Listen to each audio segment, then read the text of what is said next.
सभी साथियों को राम राम और आदिवासियों को ठेकेदारों को शुभकामनाएं।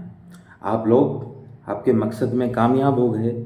आप जो आदिवासियों का भला करने की बात करते थे वो वास्तव में मुझे लगता है कि खरी उतर रही है, क्योंकि हाल ही में जो राजस्थान जुडिशियल सर्विसेज RJS का परिणाम आता है उसमें आपकी मेहनत और आपका आदिवासियों के प्रति कितना प्रेम है ये देखने को मिलता है।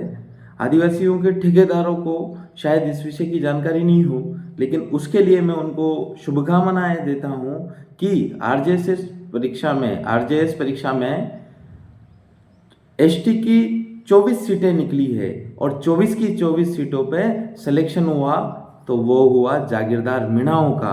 मैं TSP के नॉन TSP के पूरे ही राजस्थान के आदिवासियों के ठेकेदारों से पूछना चाहता हूं कि साथियों, क्या TSP क्षेत्र से कोई एक भी आदिवासी भाई हमारा RJS परीक्षा में नियुक्त हुआ है क्या, उसमें लगा है क्या, या नॉन TSP में कोई भाई जो वंचित जातियों से है, भील है, कथोड़ी है, ग्रासिया है, सहरिया है, वो लगा है क्या?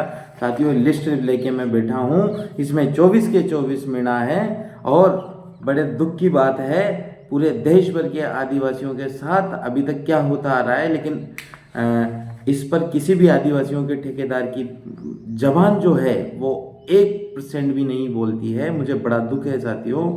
इसीलिए इन आदिवासियों के जो ठेकेदार हैं इनसे पूछना आप कि इस पूरे ही राजस्थान में 12 जनजाति निवास करती है, क्या उन जनजातियों में से किसी भील का RJS में नंबर आया है क्या, किसी कतोड़ी का आया है क्या, किसी सहरिया का आया है क्या?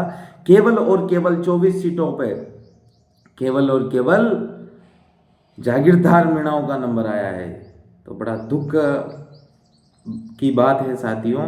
इसीलिए मेरा विनम्र निवेदन है, इन सभी आदिवासियों के ठेकेदारों से प्रश्न पूछना चाहिए और मैं मेरी आदिवासियों समाज को भी ये प्रश्न पूछना चाहता हूँ कि वास्तव में ये समस्या क्या हुई। इसीलिए आरक्षण वर्गीकरण जरूरी है साथियों। अगर आरक्षण वर्गीकरण होगा तो आरक्षण वर्गीकरण के माध्यम से आज अगर आरक्षण वर्गीकरण होता 24 में से 28% सीटें उनको मिलती, बाकी पे तो जो ये वंचित जातियां हैं, TSP के लोग हैं, इन लोगों का सिलेक्शन होता साथियों।